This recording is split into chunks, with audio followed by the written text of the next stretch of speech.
Kumusta kayo mga dre? Welcome sa Rai TV.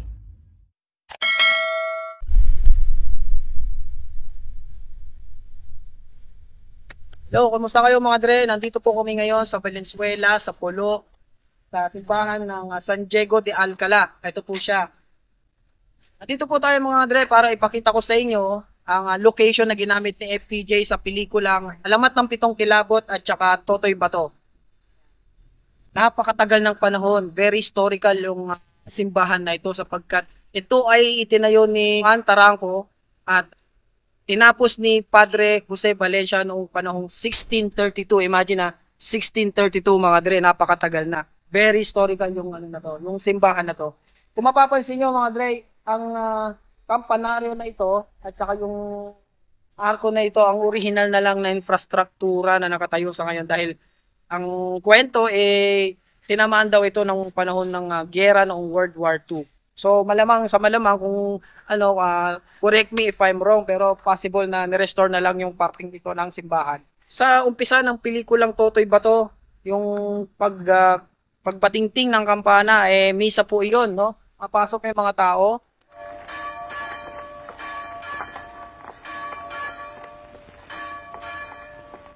Dito sa era na ito.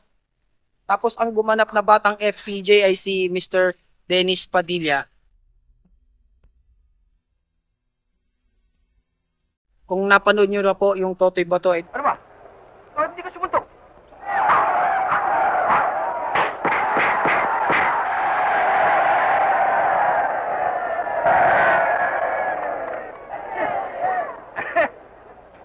Yan ang gusto ko sa'yo, sumusuntok ka paminsan-minsan. Para nag-iinit naman ako eh. Dito po yun mismo. Yan.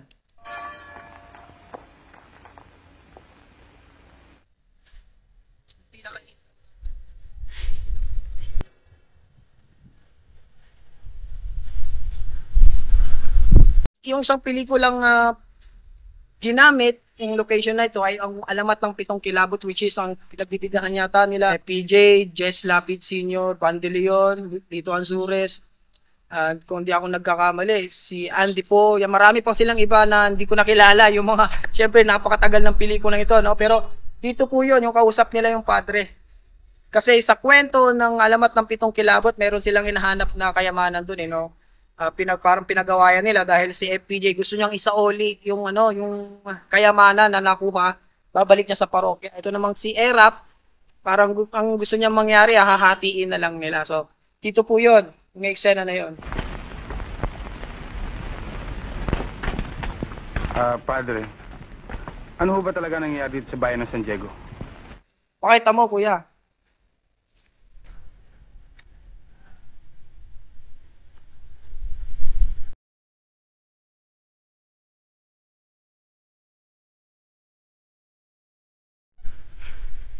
Mga dre, bagaman yung sabihin na nating ni-restore yung simbahan na ito, binase pa rin sa original na disenyo dahil kung makikita nyo sa pelikula ni FPJ, yung mga poste na ito, entrada na ito, ganun na ganun pa rin po ang disenyo niya.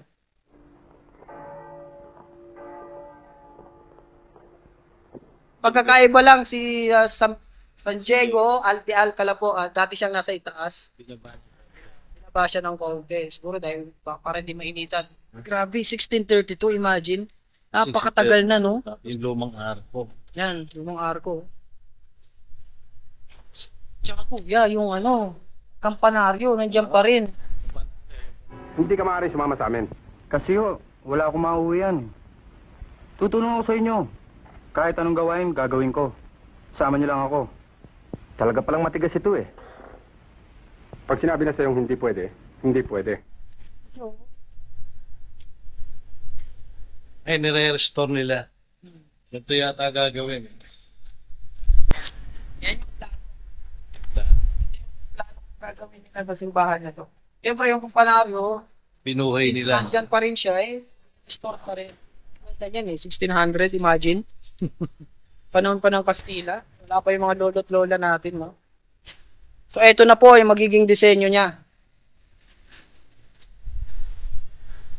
Ito po ay matatagpuan sa Pulo, Valenzuela. ang simbahan ng San Diego de Alcala.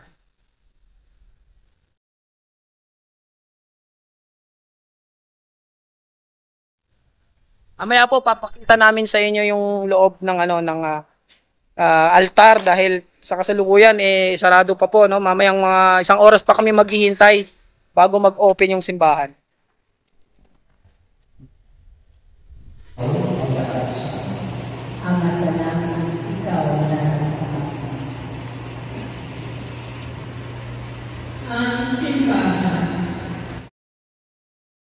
Mga Dre, kanina galing ako ng parokya ng San Diego de Alcala dito sa Polo. Kaya sasamantalahin ko na po ang pagbisita sa isang sikat na personalidad. Walang iba mga Dre, si Dr. Ciriaco Santiago. Siya po yung founder ng Premier Productions mga Dre. Dito lang po kasi siya nakalibing. Mga 5 minutes away lang sa San Diego de Alcala. So bisitahin natin.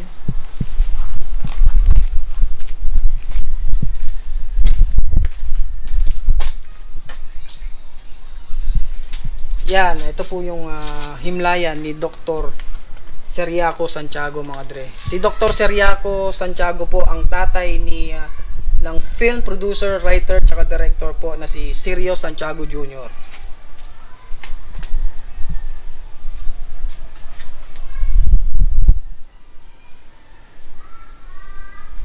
Mga Dre, tatanong ko lang, no? Kasi medyo nakukonfuse ako eh. Hindi ako sigurado eh.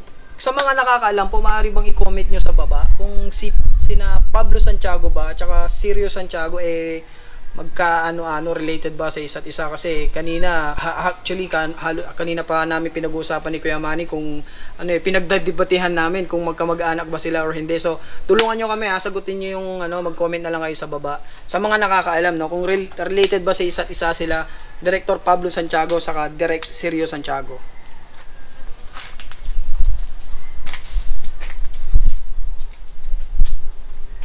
Saka syempre, magkatabi pala sila.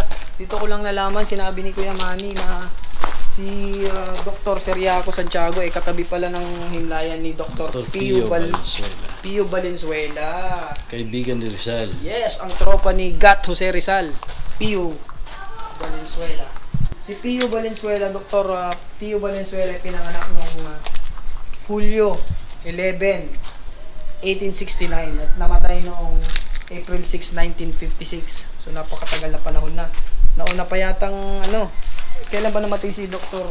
Pareho sila, 1956 din.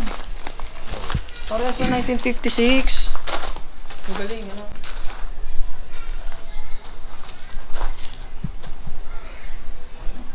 Huwag kalimutan mag-subscribe. Paalam.